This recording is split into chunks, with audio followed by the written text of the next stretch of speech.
Hello everybody, this is Goose and Fox coming at you with a 600 cost rated match here in the level 2 Mushika. We're going to be on Arctic base for this match here, and I've been trying to get a few matches with the Mushika at 600 because I had this little kind of theory I was testing out. I wanted to see if I could use the Mushika as a anti-aircraft suit with the Victory and Shokew showing up at 600. I kind of came up with this because the Mushika's main beam gun is able to not only do heavy staggers when it is charged, but it can also go through shields. I don't know if that same rule applies to the beam shields because, I don't know if they try to make it different with beam shields. I don't know if it still goes directly through those. I haven't really seen yet, but that was kind of my thought process. I'm like, this thing has a heavy staggering beam. I can knock out these enemy suits in the air, and it goes through shields as well, so kind of thought it'd be a pretty cool kind of thing to test out here. Ironically, with this match here, there's not going to be any victories or Shokews on the enemy team, but there is going to be a Zoloat, which is our new 600 cost general banner for this week.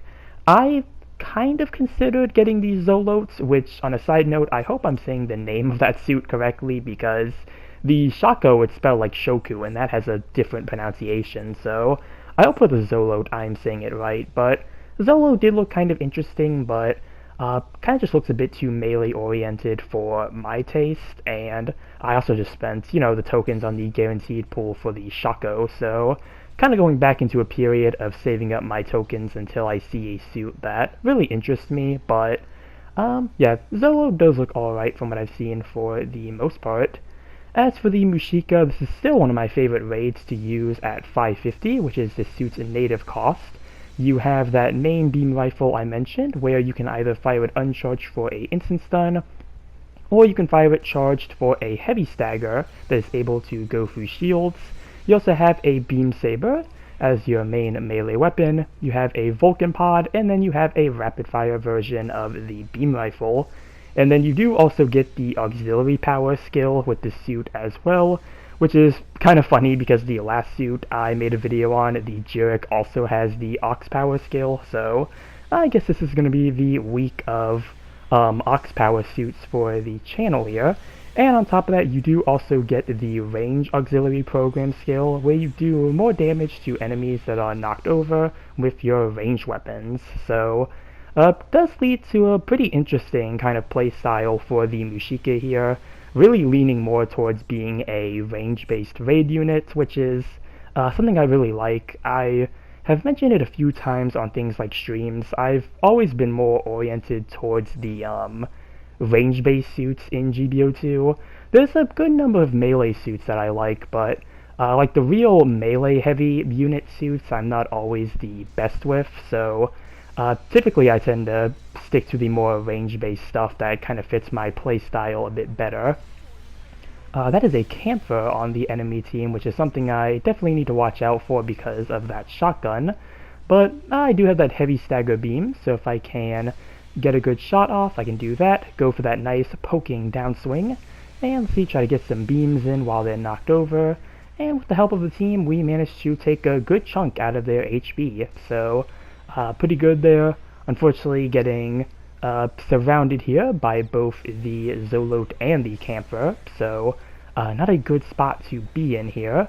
Not to mention the Zoloat also has a pair of heavy staggering wires, so again, another thing that really adds to the melee of that unit. So yeah, Goku Ability type UL is going to finish me off, but gonna respawn and try to see what I can do next. The enemy team also has a SAML, so I do try to aim for the ZAML a few times here, again, especially because of the heavy stagger. The heavy stagger on the Mushika is just a really nice thing to have on this suit. It really just adds a nice kind of gimmick to it, so really am a big fan of the beam rifle on this suit. Just, you can do quite a bit when you heavy stagger an enemy. You can go for the rapid beam, you can maybe go for a downswing. Again, as you see here, you can knock out a flying suit out of the air, so, man, just really love that heavy staggering beam on the Mushika. Just one of the reasons I really still like this suit. Right now, just trying to stay behind cover there. There is an Engage 0 Yonfavin, which, speaking of which, with the level 2 Mushika here, this is a suit that I've always wanted to get out more, but the main reason it's kind of been sitting in my hangar for so long is because when I initially got this suit, I think I may have made a video on the level 2 Mushika. I know I've definitely shared this story before. It may have been on stream, but when I first got the level 2 Mushika, it was when the Engage 0 Yonfavin was still at its height. It was not nerfed yet, so it was still one of the strongest generals, if not the strongest general for 600 at the time. So yeah, playing Mushika with the Yonfavin running around at level 2 was really difficult. It was kind of difficult to play a lot of raids at 600 during that period, but Mushika, again, was the one I really wanted to use because I absolutely love this suit at 550. Again, still a go-to unit of mine. Right now, trying to finish off the Zamel here, but also trying to make sure I don't hit the RF Saku on the team, but was able to get the finishing blow on the Zamel there. There's our teammates Shako, and we also have a Victory on the team as well. The whole thing with this match is that it just kind of goes against, well, not really goes against, but it's just the complete opposite of what I was trying to do with my experiment to face off against Shakos and Victories. I was trying to face off against those suits, but I ended up having them on the team instead. So, again, really could not kind of show off the experiment I was working on here. Which, to kind of go into that, I did get mixed results with the other matches I did where there were Victories and Shakos.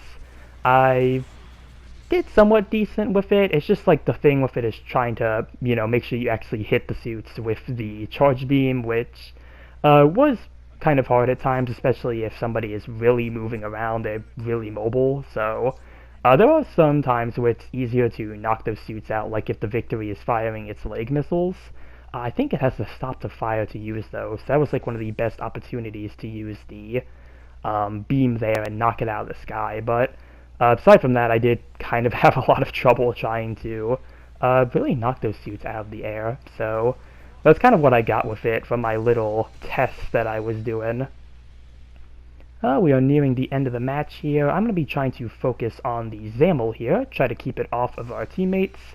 And yeah, as you can see, you're going to be able to stun it, and just trying to dish out as much range damage as possible. Really trying to keep the Zamel's attention on me. And yep, gonna go for another heavy stagger. Again, kind of go in for a barrage there.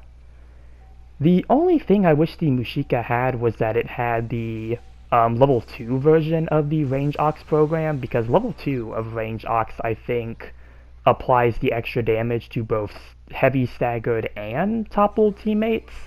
Not teammates, but enemies, and really wish it had that, because this thing, again, is really good for heavy staggering, so I think that'd be kind of cool to see for it. Maybe it would be a bit much for the Mushika, but hey, third place overall with 1 kill and 4 loss, unfortunately, but did get first in assist and pursuit assist, so apparently did really good when it came to assisting the team this match. But yeah, that's going to do it for the round there in the Mushika.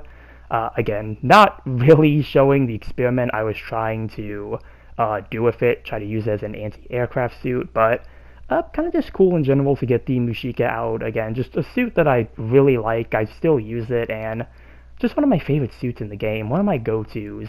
So that's really everything I have here for this video. Again, the banner suit for this week is the Zoloat. It is a 600 cost general, so if that is something you are interested in, it does have a guaranteed pull, so you do have a guaranteed chance of getting it if you do the pull for that, but like I said, not really a suit that I'm super interested in, so I'm going to be skipping out on it. But yeah, that's going to be everything I have for this video here. Comment down below what you think about the Mushika. Remember to like and subscribe if you enjoyed the video, and if that's, I will see you all in the next one. Later.